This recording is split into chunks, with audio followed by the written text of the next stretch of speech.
मल्हार एकूण एकूण जय मल्हार आरक्षण आमच्या हक्काचं नाही कुणाच्या बापाचं आरक्षण आमच्या हक्काचं नाही कुणाच्या कसा बापाचं कसा देत नाही केल्याशिवाय राहणार कसा कसा देत नाही केल्याशिवाय राहणार नाही. तो कैला देवीची जय हो. ती मागणी अशी आहे की धनगर समाजाच्या आरक्षणाचा प्रश्न हा रेंगाळत पडलेला आहे आणि त्यामध्ये सरकारची भूमिका नेहमी बनवाबनवीची राहिली. हा प्रश्न गेल्या 40 वर्षापासूनचा आहे. बाकीच्या समाजाच्या आरक्षणाचा भाग हा वेगळा भाग असू शकतो, पण मला असं आठवते की 1985-86 पासूनचा हा धनगर आरक्षणाचा प्रश्न आहे.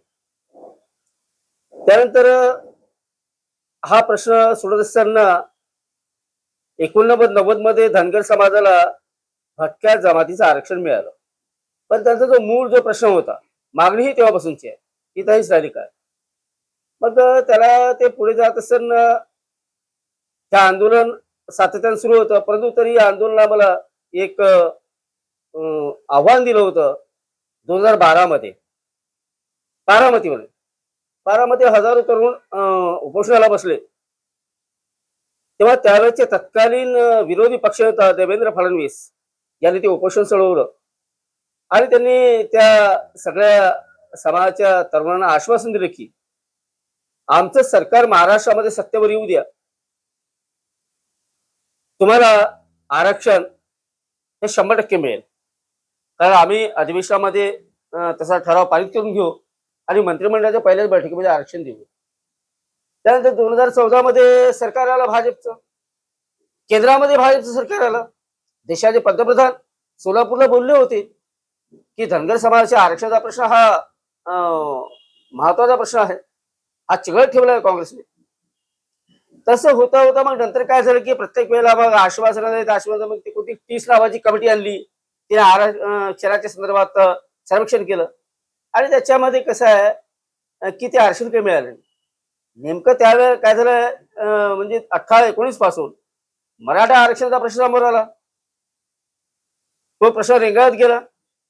त्यानंतर मग आता जरांगे पाटलांनी ते आंदोलन जे केलं, त्या आंदोलनामध्ये त्यांना आश्वासन दिलं की हैदराबाद गॅजेट प्रमाणे जे सगळे सोयरे आहेत त्याप्रमाणे आम्ही तुम्हाला आरक्षण देण्याची प्रक्रिया सुरू झालेली. आणि म्हणून बोराडे नावाचा जो तरुण आहे, तो तरुण जालन्याला 6 दिवसापूर्वी उपोषणाला बसलाय आणि त्या आंदोलनाकडे ज्या दृष्टीनं सरकारनं बघायला पाहिजे सरकारनं बघत नाही.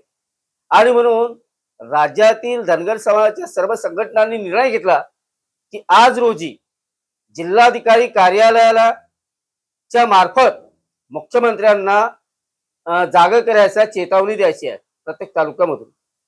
आणि म्हणून त्याचाच एक भाग म्हणून वर्धा जिल्ह्यातील धनगर समाजाच्या जे संघटना होती त्यांनी धडक दिली जिल्हाधिकारी कार्यालयावरती आणि मुख्यमंत्र्यांना निवेदन सादर केलं जिल्हाधिकारी यांच्या मार्फत.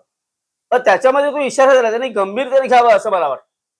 कारण 14 सप्टेंबरला नागपुरात बैठक पार पडली, त्याच्यामध्ये ठरलं की ज्याप्रमाणे हैदराबाद गॅजेट प्रमाणे धनगर समाजाला अनुसूचित जमातीचं आरक्षण द्यावं या मागणीला घेऊन तो बोराडे नावाचा तरुण बसलाय.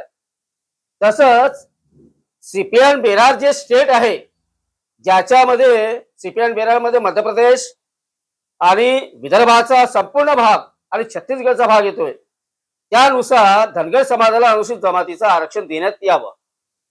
आणि हे आंदोलन पेटत आहेत. जर त्या तरुणाला काही कमी झालंय तर महाराष्ट्र पेटल्याशिवाय राहणार नाही हे मुख्यमंत्री लक्षात घ्यावं. त्यांनी गमतीवर ही बाब घेऊ नये. आणि ते खोटं बोलत आले 2012 पासून. आणि म्हणून आता जर त्यांनी गंभीरतेने घेतलं नाही तर गावागावात यांचे जे लोकप्रतिनिधी आहेत त्यांना सरळ धनगर समाजाचे लोक जा विचारणार, तुम्ही आम्हाला देता का सत्तेहून जाता. आणि विधिमंडळाच्या पहिल्या किंवा दुसऱ्या दिवशी धनगर समाजाचा मोठा मोर्चा हा नागपूरच्या विधिमंडळावरती निघणार आहे. हा इशारा देण्यासाठी आजपासून या आंदोलनाची सुरुवात झालेली आहे. याचा शेवट कसा करायचा, काय करायचा हे सरकारने ठरवायचं.